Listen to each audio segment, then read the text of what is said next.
The following lesson is linked to Learning Outcomes 1, Listening and Speaking. It addresses the assessment standard, which requires learners to demonstrate the skills of listening to and delivering oral presentations.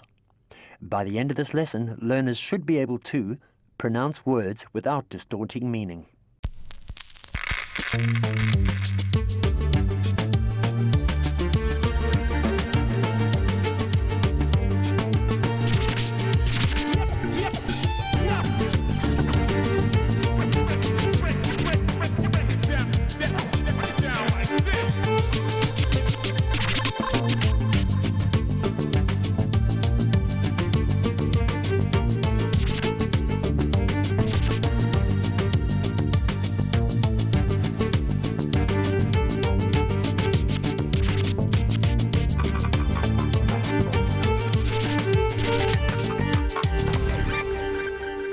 Hi everyone. We've been looking at ways of developing your vocabulary, specifically focusing on how pronouncing words correctly can help you to communicate more effectively. Remember, pronunciation is the way in which words are spoken. In the previous lesson, I also introduced you to the term intonation. Intonation is the sound pattern that is produced by changes in the voice to indicate different meaning. Have you ever noticed that people from the same country or city have a very similar way of speaking? Americans, for example, tend to pronounce their words in exactly the same way, whereas British people would pronounce their words in the same way. The correct term for the way in which people from a certain area or even a cultural group pronounce their words is known as accent. If you're unfamiliar with an accent, it can be very difficult to understand what people are saying. Have you noticed that when we speak, we use our voices to stress certain syllables in each word? Remember, a syllable is the smallest unit of sound which forms a part of a word. Think about the word idea, which we used in our previous lesson. How many syllables does it have? Can it be divided into smaller units of sound? Clearly it can. We have the syllables I and dear. Interestingly enough, the dictionary not only gives us information about the syllables, but also about which syllable should be stressed. Look again at the word on the screen. This little mark here shows us that the dear after the mark should be emphasized. So instead of saying idea, I would say idea. When the dictionary entry of the word is written with breaks in the word, you will be aware that each break shows that there is another syllable to that word. Let's look at a longer word. Communication is an interesting word to use. How many syllables does it have? Try to separate them. Okay, let's have a look. Clearly, with communication, there are 4 syllables. Com, uni, K, shin. If we were to look up this word in a dictionary, we would see that the little indicator mark is before the CA sound.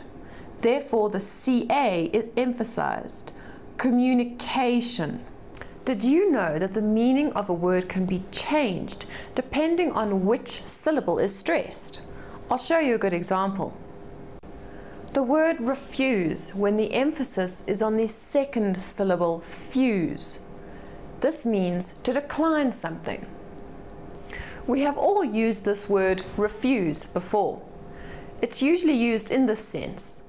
I refuse to play for a team that does not abide by the rules. Now what happens if we take the same word refuse and put a stress on a different syllable? Refuse, when we put the emphasis on the re instead of the fuse, means anything thrown away, waste, rubbish. Although this word is spelt in exactly the same way, the emphasized syllable causes the words to have a different meaning. There are a number of words in English where the meaning changes according to which syllable is stressed. I'll give you a few more examples. He got a watch as a present. He will present the award. The athlete broke her record. Record your results in your file. Every minute counts. Bacteria are minute organisms. So remember, the pronunciation of a word, its intonation, and the emphasis placed on the syllables all contribute to the exact meaning of the word. We need to use words accurately so that we can communicate effectively. When you ask someone for a date, you want them to know that you want their company at a social occasion, not that you want the fruit of a palm tree.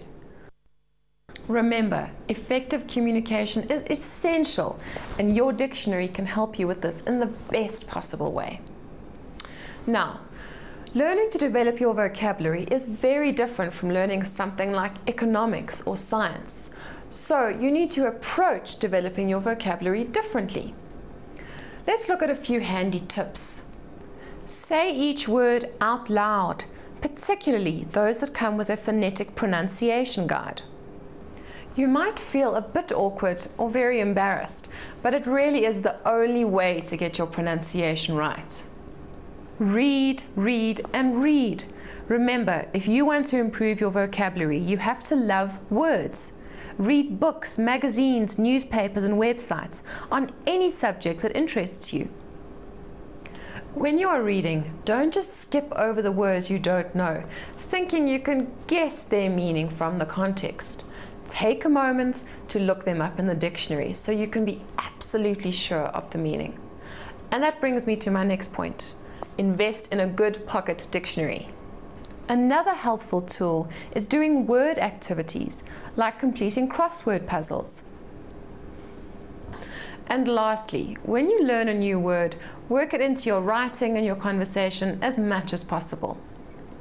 Well, you'll have to excuse me now, because if I manage to complete this crossword puzzle, I could win an exotic trip to Mauritius.